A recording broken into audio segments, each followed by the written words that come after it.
僕の隣は君がいい、私の隣はあなたがいい。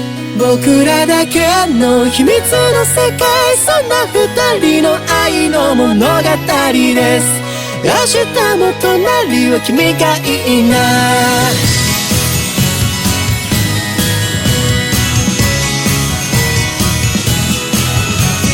僕が君に会うまでの日々はなんとなくダラダラ過ごしてた。あるようでないような日々の彩りを君が教えてくれたんだ。